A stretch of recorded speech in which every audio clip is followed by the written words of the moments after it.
अथु बेटी, तू पहले काहे ना बतैलिस कि ई हो आइल बारी? हम जानती तो हम अइती ना। तू बतावे के मौका कहाँ देलू ह? तहरा तो सरप्राइज देवे के रहलक ह बिना बतैले आके।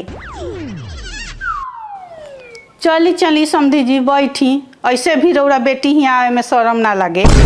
हाँ तो बेशरम लोग के घरे आवे में कौन चीज शर्माए के बा?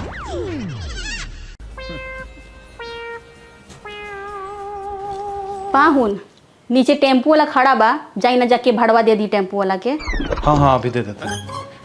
हैं? टेम्पुओ के भाड़ा रुआ लगन नहीं खे तो काहेला मुंह उठा के चले नहीं है बेटी हिया? तो टेम्पो के भाड़ा कैसे रही? सब तो रउआ लोग दहेज ले लेनी, आमो का टहल ना भेजनी, सारा गांव में हमने की इज्जत चल गई।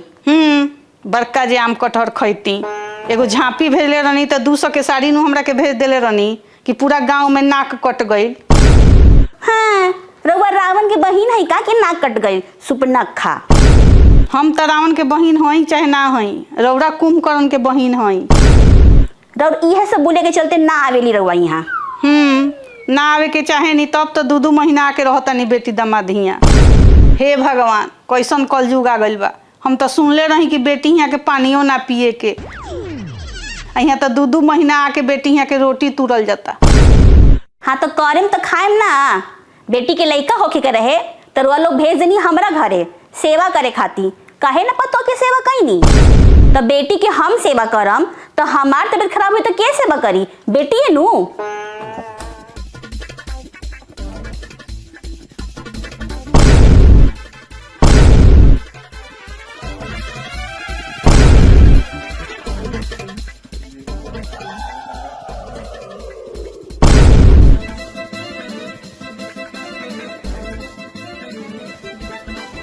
चुप रहा लोग।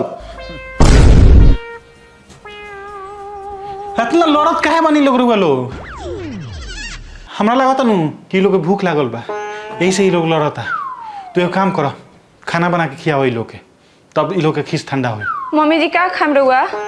हम पराठा सब्जी खाएम, हमरा खातिर पराठा सब्जी बना दो। ए बेटी, हम पराठा ना खाएम, हम दाल भात बचका खाएम, हमरा ला दाल भात बचका बना दो।